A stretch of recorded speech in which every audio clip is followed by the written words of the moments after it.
Maria, upon entering our home, immediately claimed the guest room as her own space. Because it's closest to both the bathroom and the bath, and I don't have to go through the living room, so I don't have to see anyone's face. Although I thought she was referring to me when she said, "I don't have to see anyone's face," I refrained from harsh words because she is pregnant and just swallowed my feelings. Then, my husband said, "Look, I want you to leave this house. You bully our son's wife, don't work, and just leech off our home, you're the worst." I don't remember bullying Maria or leeching without working. Enough is enough, I've lost all patience. This house is in my name and it's my house. My eldest son and his wife will live with us.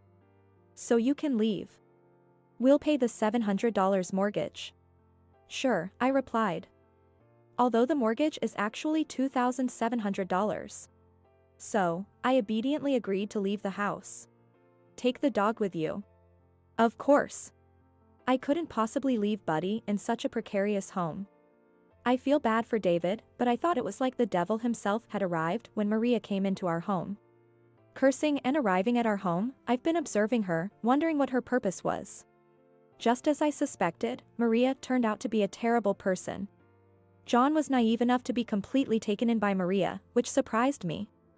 I understand, I'm not young anymore, and I must have changed. Yet, I had hoped that's how we would age together. Just like that house. Being fickle is a disadvantage. You can't finish anything and are irresponsible, perhaps eternal damnation suits you. Especially since your beloved young demon is with you. Both of you should just fall into damnation. My name is Dorothy, a 58-year-old working housewife. I met John, my husband who is 6 years my junior, about 30 years ago through a mutual acquaintance. At that time, I was 28, and John was 22. John, in his first year as a working adult after graduating from college, was an utterly dazzling presence for me. John, who liked older women, was not only good at being spoiled but also surprisingly gentlemanly and mature in his behavior. And I began to have feelings for him.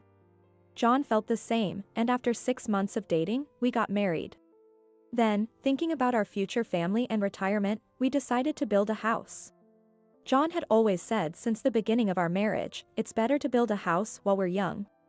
Indeed, considering the mortgage, it's better when you're younger. But it was difficult to get a housing loan under John's name as a first-year employee. I could have built it under my name, but John's pride as a man insisted it be in his name. Eventually, we decided to build the house after John had worked steadily for a year and had a track record to get a loan. I was working too, so I diligently saved for our house. It wasn't hard work for me, because it was for our own house.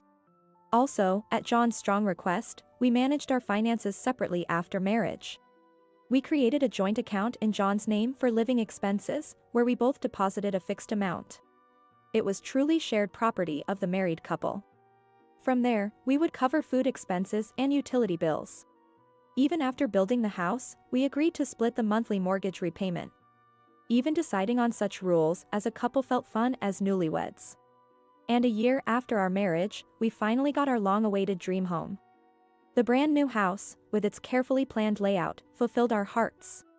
A year after building the house, we were blessed with our eldest son David, and 3 years later, our second son James. And I felt the utmost happiness. Now, 30 years after our marriage, David has married and left home. With James also starting to live alone, only the two of us were left in the spacious house. Still, I intended to enjoy our slow time together in this house. After the kids left home, John started talking about getting a dog. Probably to distract from loneliness, but I guess there were other reasons too. Since we started living just the two of us, John became increasingly harsh towards me. "I'm sick of waking up to your face every morning." He could say such things without batting an eye. Even when I mentioned that aging is a part of life for both of us, he wouldn't accept it, saying, "I used to think older ladies looked pretty. But I guess it's annoying that you're aging faster than me." Saying so, he would quickly retreat to his room. In other words, he didn't want to face me, which led him to suggest getting a dog. I love animals, so I wasn't opposed to getting a pet. While John goes to work at the office, I've always worked from home, so I can take care of the dog during the day. My concern is whether John can truly take responsibility for its care until the end. When we built this house, John said, we'll keep it as shiny as new forever, and at first, he did put effort into daily cleaning and maintenance. But within a month, he grew tired of it and said, houses naturally deteriorate over time. It's best to accept them as they are. The expensive pressure washer and various other tools bought for house maintenance were soon left unused. Similarly, when our first son, David, was born, John was enthusiastic about child rearing, claiming, I'll be in charge of bathing him. Don't bathe him until I get home. But this lasted only for the first week. Despite waiting for John to bathe David, as he claimed it was his responsibility, he would just say, I'm tired today, and go to sleep. From then on, John never bathed David again. With our second son, James, I took care of everything from the start. John, who did nothing himself, would still criticize, saying things like, aren't you wiping him properly? Doesn't he need more moisturizer? And when I'd ask him to watch the kids on weekends, he'd say, the kids would rather be taken care of by their mother, and take a nap. So far, I've been handling house cleaning and child rearing alone, as if they were solely a woman's job. However, John stopped contributing to our joint account over a decade ago. He didn't contribute to the monthly living expenses or the house mortgage. The first time he didn't make a deposit, he said, I'm broke because of consecutive weddings this month. Just for this month, please. I let it slide, thinking it was just for 1 month. But there were no deposits the following month, and the month after that. Unable to delay the mortgage payments, I continued to pay them with my money. John couldn't sustain cleaning, childcare, or even financial responsibilities. That's why I was worried about him being able to properly care for a dog. I could only envision a future where I ended up taking care of everything. Still, if getting a dog could keep our marriage harmonious, I agreed to welcome one. We got a 6-month-old female Shih Tzu. John had fallen in love with her at first sight at the pet store. I was hesitant about adopting a puppy, considering our ages and the dog's lifespan. There's a chance that we might pass away before the dog does. If that happens, she would be left all alone. However, my worries were alleviated knowing that if anything happened to us, our sons would take care of her, allowing me to welcome her with peace of mind. The puppy, round and playful, was named Coco. Initially, there were smiles in our 2-person household with Coco. Watching her play tirelessly, so small and adorable, was endlessly charming. John seemed happy feeding her and brushing her. I thought maybe this time, he could take care of her properly. One day, while working in my room, I heard Coco crying from behind the door. It was 7 p.m., but John, who usually would be home by then, hadn't returned. So, I fed Coco in his place. But from that day onwards, such incidents became more frequent. I casually mentioned to John, you've been coming home late recently. Coco seemed lonely. He replied, I've been training a new employee at work. So, for a while, can you take care of Coco? I expected this, but it happened sooner than I thought. I believed he would at least care for her for a year, maybe until she grew into an adult. But I doubted whether a senior employee like John would directly train newcomers. This suspicion was confirmed when I saw a message on his phone saying, thanks for the meal the other day. Please invite me to dinner again. Accompanied by cute emojis, while he was in the bathroom. His training was something outside of work. Judging from this text, she must be a very young woman. I sighed and hugged my pet, Coco, tightly. Ever since John stopped caring for Coco, the pet has become completely attached to me. John doesn't seem to find this amusing. On holidays, when he occasionally tries to play ball with Coco, she doesn't respond to his invitations. Instead, Coco climbs onto my lap, which makes John angrily declare, who do you think raised you? For the past few months, I've been the one taking care of him. So, it makes sense that he's attached to me, but I don't say this to John. It's the same with the kids. If anything, they seem to favor me over John. Especially David, who's a mama's boy. As a child, he always followed me around. Whenever I was out of sight, he would cry out loudly, calling for me, possibly out of anxiety. Though his gentle and overly kind nature made me worry about his future, David has grown up and even gotten married. While pondering these things, my phone rang. It was a call from Maria, David's wife. Hello, Dorothy? Actually, I'm pregnant. Could I possibly stay with you for a while? I was surprised by the sudden news, but the thought of having a grandchild was delightful. Moreover, David often isn't home due to his long-haul truck driving job. I suggested that we should talk it over when David returned home. Then, I thought I heard a faint tongue-clicking sound, but Maria cheerfully agreed, saying, "Okay, I'll visit soon." So I brushed it off as a misunderstanding. On the weekend, David and Maria visited our house together. I was surprised to see that Maria, despite being pregnant, was still slim and slender. It's still early in the pregnancy, so my belly is small. "Don't stare, it's creepy," she said. David admonished her, saying, "That's not a nice way to talk," but Maria remained aloof. I had met Maria when she and David were getting married, but she didn't seem like this back then. I assumed her moodiness was due to the pregnancy and tried not to say anything that would upset her. Eventually, John joined us in the living room. His mood visibly lifted upon seeing the young and stylish Maria, saying unnecessary things like, "Maria is always cute and stylish, a real gem compared to my old-fashioned wife." In response, Maria, while laughing, said, "Oh, stop it, John. I bet Dorothy was better looking when she was young, right?" David looked anxious and sweaty sitting next to Maria. All I could do was sigh. David, being away from home, probably felt he couldn't be firm with Maria. Moreover, his current job was obtained through one of Maria's contacts. She had wished for a well-paying job, prompting David to switch careers upon their marriage.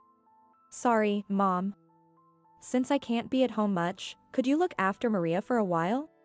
Honestly, I didn't have a good impression of Maria, but I couldn't refuse my beloved son's request. As for John, he seemed eager for Maria to stay, saying, "You can start staying over tonight." In the end, we decided to welcome Maria into our home starting the following week. David left for his long-distance job with a look of regret, boarding his truck. Upon entering our house, Maria promptly occupied the guest room, deciding it was her space. I chose this because it's close to the bathroom and bath, and I don't have to see anyone if I go through the living room. I swallowed my words, understanding her comment about not having to see anyone was directed at me, and considering she was pregnant. I refrained from harsh words. However, despite being pregnant, Maria often went out late at night. She would return home around the last train. Despite David entrusting me with her care, whenever I expressed my concern to Maria, she would snap, "Would you mind? Pregnant women get stressed out, you know, and dismiss me."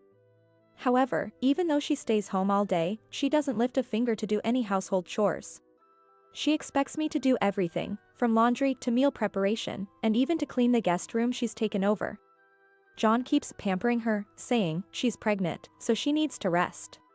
One day, Maria said, "I'm going to the hospital. I'll be admitted for about 2 weeks, so I need a substantial amount of money." "Oh. And don't visit me at all. The nurses will take care of everything." So, I handed her tens of thousands of dollars. The need for hospitalization made me worry if there were complications with the baby. And naturally, this made me concerned for Maria's health as well. I debated contacting David, but Maria had strictly forbidden it, so I refrained. After a worrisome 2 weeks, Maria returned from the hospital. When she came home, her skin was noticeably darker than before she was hospitalized. "Did you get a tan, Maria?" I asked casually. She became upset and exclaimed, "That's terrible. You know, during pregnancy, skin can darken and other minor issues can occur. Don't you know that? It's something I'm self-conscious about. Are you trying to be cruel by mentioning it?" So, I decided not to say anything further. To top it off, she claimed, "I hate dogs," and kicked Coco, leading me and Coco to decide to stay as far away from Maria as possible. 3 months have passed since Maria came to our house. I prefer not to see her face, so I spend most of my time working in my room. I've moved Coco's toilet and food into my room, and we live our lives avoiding any contact with Maria. In the morning, before John and Maria wake up, I prepare meals. In the evening, when Maria goes out, I use the opportunity to clean the house and do the laundry. If she needs anything, she calls me, otherwise, I avoid meeting her. One day, I happened to go to the living room during the day and saw Maria happily doing her nails. Remembering how I couldn't stand the smell of nail polish when I was pregnant with David, I asked her a simple question. "Are you okay with morning sickness, Maria?" Again, my words seemed to offend her. She glared at me and yelled towards John in the bathroom. "Hey, John. Dorothy is forcing me to work because I don't have morning sickness."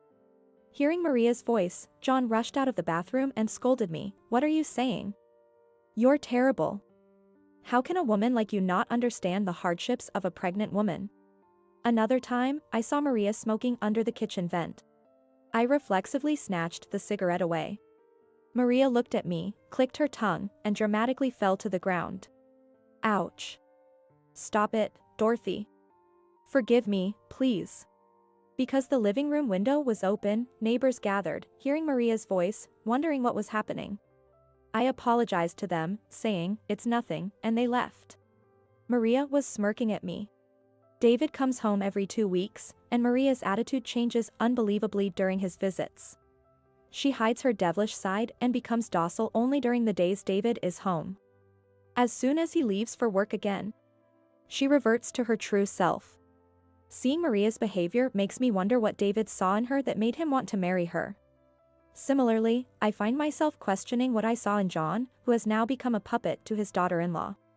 Back then, he was intensely focused on his work, with the goal of building a house in his own name. Back then, John was earnest and shining. It's been 30 years since that dream was realized, and we had children. Now, I'm the one repaying the mortgage of this house. Moreover, John has stopped contributing to our joint account, so I cover all living expenses with my money. Does John even realize this? Or does he know and still has the audacity to act high and mighty? While petting Coco on my bed, I was pondering these thoughts when a message arrived on my phone. It was from John. "Come to the living room immediately," it said. I placed Coco in the cage in the corner of the room and reluctantly headed to the living room. I idly wondered if he might finally confront me with a divorce. Lost in thought, I headed to the living room. There, John and Maria were sitting on the sofa, drinking tea using my favorite cup and saucer. They had used the teapot, but incorrectly. Without a tea strainer, the pot was full of tea leaves. Their cups were also filled with leaves, ruining the elegance of the cups and saucers. Yet, they seemed to be enjoying the atmosphere, so I remained silent. Let me be frank. I wondered to myself if John truly understood what it meant to be direct. Perhaps because of my unfocused expression, John glared at me sharply. "You know, I want you to leave this house.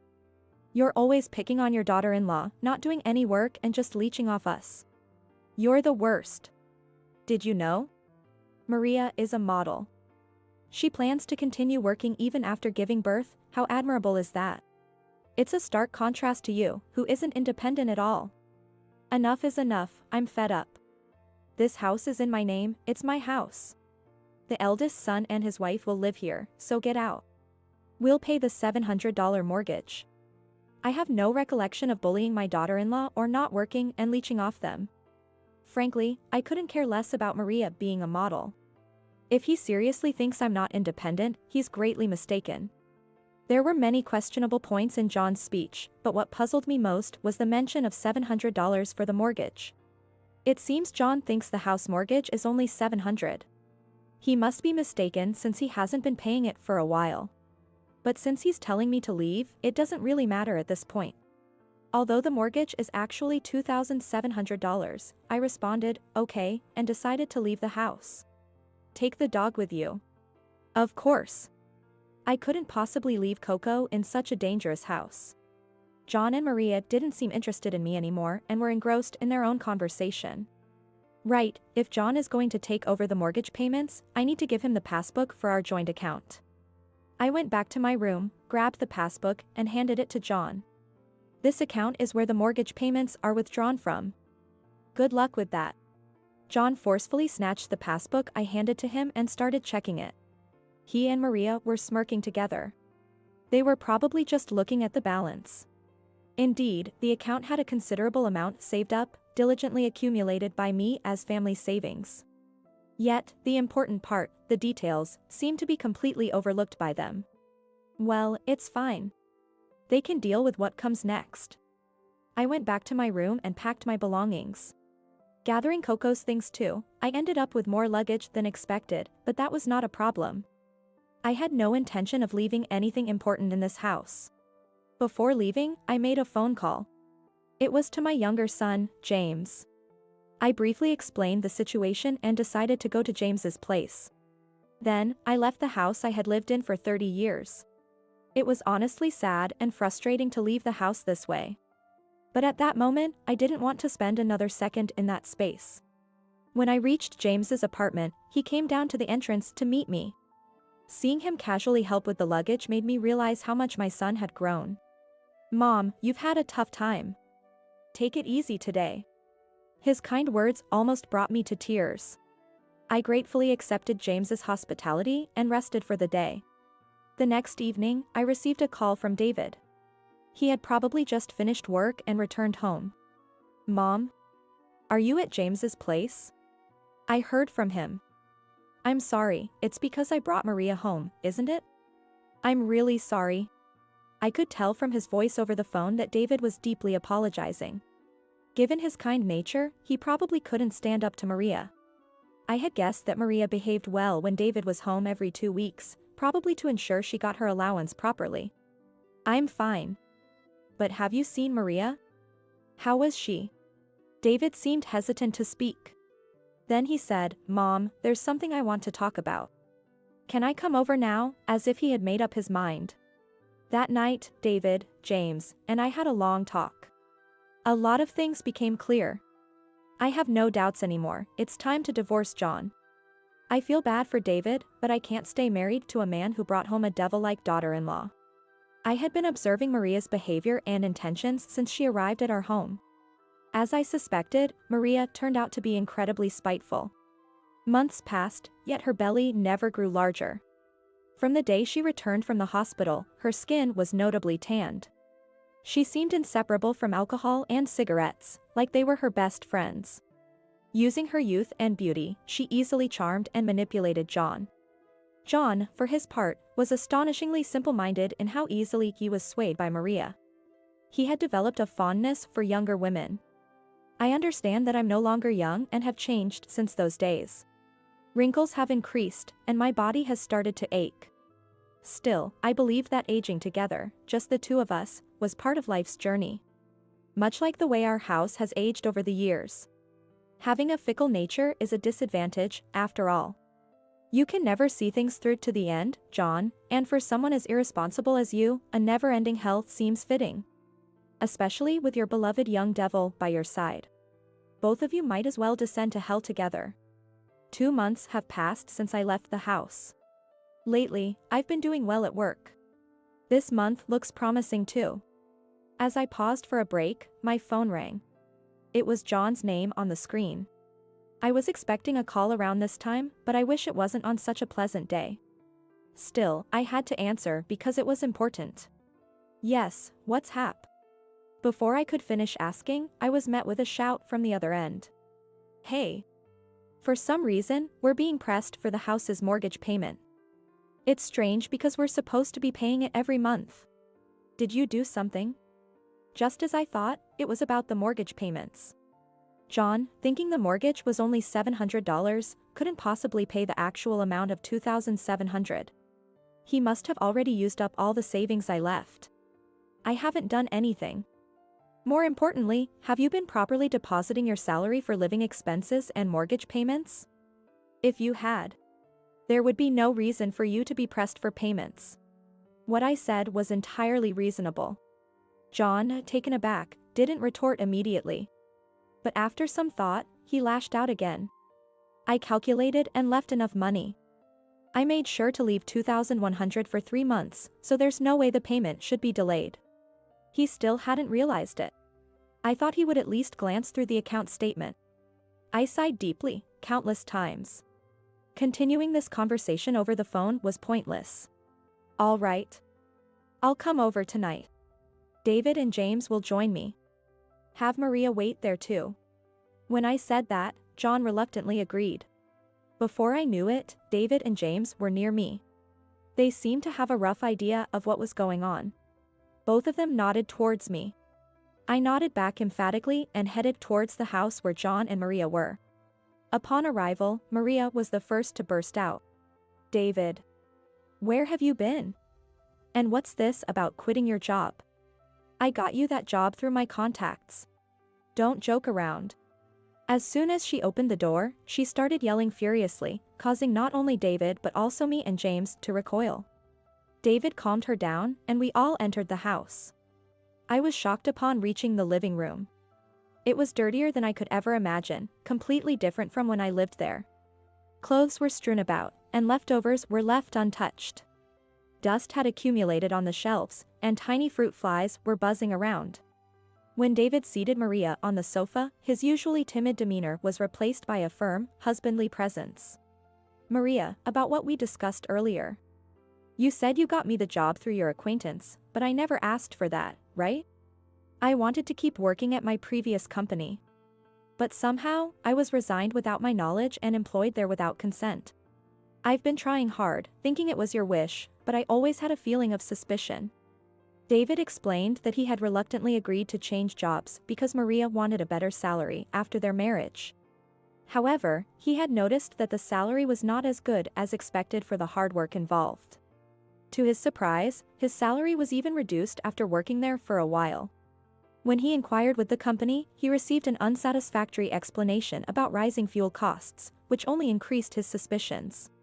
I had James investigate, and it turns out the deducted amount was going to you, Maria. Since it's a company of an acquaintance. Such things are possible, right? If that's the case, just tell me. I would welcome it if it's for our living expenses. But you were also asking me for living expenses, medical bills, and more. Where did that money go? I'm starting to lose trust in you. David expressed his quiet anger with a somewhat sad look on his face. I felt an urge to hug David right away. What's the big deal about money? You're such a boring and dull man, and you got to marry me. You should be contributing money. Yes. I had you transfer to that company so you wouldn't be at home with your dreary face. I thought I married a man who would do anything I say. But you're the worst. Maria retorted arrogantly, not showing any remorse for hurting David. James and I couldn't help but lean forward at her attitude, showing no signs of concern for John. I wanted to slap her hard on behalf of David. My fists were trembling slightly. Enough with the marital spat, settle that later. My issue is more important. Listen, Dorothy, as I said earlier. I had enough money for 3 months of repayment. John, who had been silent until now, began to speak. It seems to be a continuation of the earlier phone conversation. 3 months, huh?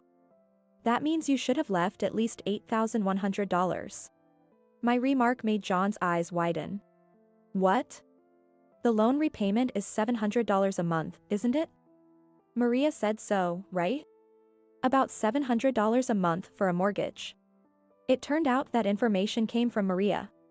Maria, standing next to John, nodded vigorously in agreement. That's right. My friend bought a condo with monthly payments of $700 to $800. She said it's like paying rent. Unfortunately for Maria, this was a single-family home, and John had been quite particular about the interior and layout. Moreover, the location was near a station, making it a prime piece of real estate. John had taken out the maximum possible loan to build this house on a 35-year mortgage. Did you actually look at the bank statements? There's no way this house costs only $700 a month. At my words, John hastily pulled out his bank book. Maria peered over. What? The repayment is $2,700 a month. John turned pale, dropping the bank book in shock. He should have confirmed this multiple times when buying the house. Do people forget such things after 30 years? That's right. So $2,100 isn't even enough for 1 month. I couldn't help but smile. He had only left $2,100, but I would ask about the whereabouts of the other savings I had later. Wait a minute. I didn't hear anything about that. You were the one who said I could have this house for $700 a month, Johnny. So, Maria refers to John as Johnny. Is that the kind of relationship they have? A chill ran down my spine, and I wasn't the only one. John was looking at the two with a cold expression. What are you going to do? Can you pay? If you want to keep living in this house, you have to. And by the way, We have no intention of paying for a house we're not living in, so don't expect anything from us. David and James nodded in agreement with my words. Then John questioned me. Wait, then how have you been paying the $2,700 monthly loan? A housewife like you lounging at home couldn't possibly pay that. After 30 years together, John still didn't understand me. It was a profound disappointment. Mother runs an e-commerce site. It's quite popular, you know. Didn't you know, Dad? I'm helping her with the photography for the site. David handles the accounting. Yes, I've been running an e-commerce site for quite some time, a job I could do while staying at home. It's been quite successful, and recently, inspired by our pet, Coco, I started selling pet products. Thanks to the help of our 2 sons, the business is doing even better now. John looked at me in disbelief when he learned about my earnings. Hearing our conversation, Maria raised her voice. John, you're on my side, right? You're living with me, aren't you? If you're earning so much, you should pay off the remaining mortgage. John joined in, agreeing with Maria. What an outrageous father, expecting his son to pay off the mortgage. John, staying remarkably calm, looked straight at Maria and said, Maria, you got me a job that would keep me away for long periods. What were you doing during the 2 weeks I was gone? Did you take good care of my mother's house, doing chores and preparing meals? You didn't, right? And besides that. John then laid out several photos on the table. They showed Maria walking closely with an unknown man in a busy downtown area. Some photos even clearly captured them entering a hotel. What is this? This is a fake. Are you trying to frame me with these? Maria grabbed the photos from the table and started tearing them apart. Sorry, but those are negatives. They can't be faked. James is a professional photographer. He has a passion for his craft and, instead of using digital cameras, he prefers film cameras in his daily work. I just happened to see her downtown and thought I was mistaken. But then I saw her again on a different day. I was worried about my brother. So I just snapped the photos. James explained, as Maria glared at him. Without changing his expression, David, in a detached voice, told Maria. Maria, let's end this. We're getting a divorce. At David's words, Maria screamed. What? David, you don't get to order me around. I'm so over a sneaky man like you. Since you're the one asking for a divorce, you'll have to pay me alimony. Maria, though beautiful and well-styled, sadly lacks in personality and intellect. She probably wouldn't understand even if we told her that she, being at fault, should be the one to pay alimony. It's a waste of time to try to make her understand, so we'll let the lawyer explain it in detail. More importantly, there are other things we need to question Maria about. By the way, Maria, it's a bit late to ask, but you aren't really pregnant, are you? Maria's face, which was red with anger, suddenly contorted. Maria, it's been 5 months since you came here, but your body shape hasn't changed at all. And even if you drink and smoke moderately, doing it every night is a bit much, don't you think? Maria's face became increasingly rigid. And then, with a completely stiff expression, she retorted. What are you talking about? A little lie like that is nothing to get upset about. You should be thanking me for giving you the joy of possibly having a grandchild. I'm actually glad I didn't have David's child. I almost raised my hand to her at that point. Her lack of consideration for others' feelings was infuriating. Looking at David, he seemed calmer than expected, perhaps having suspected the lie. You said you were hospitalized and took money from my mother for that, right? That could be considered fraud. James added, to which Maria responded. I really was hospitalized. It wasn't for pregnancy, but another illness. No one believed Maria's words. It was already confirmed on her social media that she went on a trip to Hawaii during the period she claimed to be hospitalized. Her suntanned skin was probably due to that trip. She must have thought I, an older lady, wouldn't be on social media. Her carelessness was almost laughable. While we were confronting Maria, John was sipping tea, acting as if he had nothing to do with it. It was about time to make him face the consequences. So? What are you going to do? Are you going to stay in this house? Then John, as if he had a brilliant idea, said to me. I can't pay $2,700 a month. If you guys are unreliable, why not sell the house? It's worth millions. It's in my name, so it's my money, right? Then I'll find a new house with that money. How about that for a great idea? His shallow thinking almost made me respect him. I explained to John in a way he could understand. John, there are still 6 years left on the mortgage, roughly $200,000. Let's say the house is worth $300,000. If we sell it, we'll only get $100,000. Understand? And we'll split that $100,000 in the property division. You might get $50,000. But I'll be claiming alimony from you for your infidelity and other matters. So, in the end, you won't have much left. Think about that. John wore an expression that made it hard to tell if he understood what I was saying. He probably didn't know where to begin asking questions. Huh? Wait, what do you mean by property division?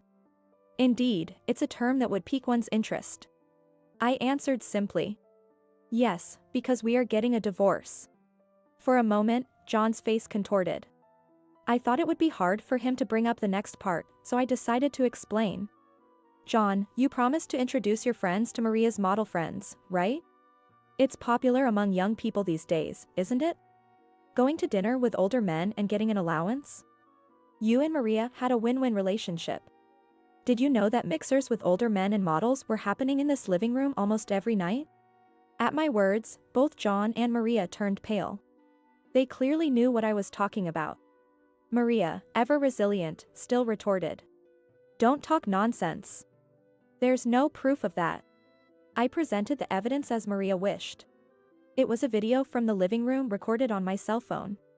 It showed John and his older friends, along with young women who appeared to be models, having a loud party in this living room. Drinking and socializing. Before Maria could accuse me of illegal recording, I clarified. This is footage from the pet camera in the living room, meant for our pet, Coco. I usually turn it off when I leave the house. Someone must have turned it on while drunk. I was surprised when this footage was sent to me unexpectedly. Originally, the camera was to monitor Coco, but it inadvertently provided evidence. Hey, Dad. By the way, I also caught you on camera going to a hotel with young girls downtown, so there's no escaping that. I wish I didn't have to take such photos of my own father. With all the evidence presented, John and Maria were finally at a loss for words. Both of them sank deep into the sofa, staring off into the distance. The spacious living room, meant for family gatherings, now felt more like a funeral parlor. What must this house, built 30 years ago with so many dreams, think of this broken family now? I wish I could ask it. In the silence, I heard the creak of the house settling. I knew John couldn't pay the mortgage. Perhaps I wanted to see what decision he would make under these circumstances. John suggested selling the house. His love for this house was only that deep. Maybe he lost interest in the house and the family when he stopped contributing financially. I wonder if I should have divorced him sooner. It's too late to know now. There's a scratch on this wall. I'll fix it later. After I paid off the remaining mortgage in full and transferred the house to my name, it became my house, no longer John's. I couldn't bring myself to sell the house I had put so much love into. John wanted to sell it until the end, to keep some money for himself, but I firmly rejected that idea. He should learn to be frugal after spending lavishly for so long. The savings we had as joint property seemingly vanished on his youthful adventures. Hence, I'm demanding alimony without mercy. I heard through the grapevine that he's now living in a small apartment. The house has been slightly remodeled, and now serves as both my office and home. David and James are living here with me, helping with my business. They're more than just helpers now, they're indispensable staff. Mom, can you check this? David, utilizing his existing qualifications, is in charge of accounting. The divorce with Maria was finalized through a lawyer, and it seems her parents paid the alimony in full. Apparently, they will be asking Maria to repay them. She kept spouting nonsense to David till the end, but he ignored it all. There's a possibility that lying about the pregnancy could constitute a crime since I gave her money based on that lie. However, since Maria's parents repaid the money I had given her, I chose not to file a lawsuit. Kind David deeply regretted not being able to give me a grandchild. David, James, let's take a break. As the weather was nice, we sat on the garden lawn to rest. We used to sunbathe in the yard when the boys were little. I'm happiest right now. At my spontaneous words, both of my sons smiled together. We planted a small sapling in the house's garden. It signifies a new beginning and wishes for future happiness. Coco, our pet, took an interest in the sapling, running and tumbling around it. I wonder what I will be like when this sapling grows large. What about my sons, and how will Coco be? After a moment of contemplation, I stopped thinking about it. Because I feel happy now. From the balcony window, my sons waved at me. Coco looked at their faces and let out a cute sound. What a beautiful day today. I am happy now.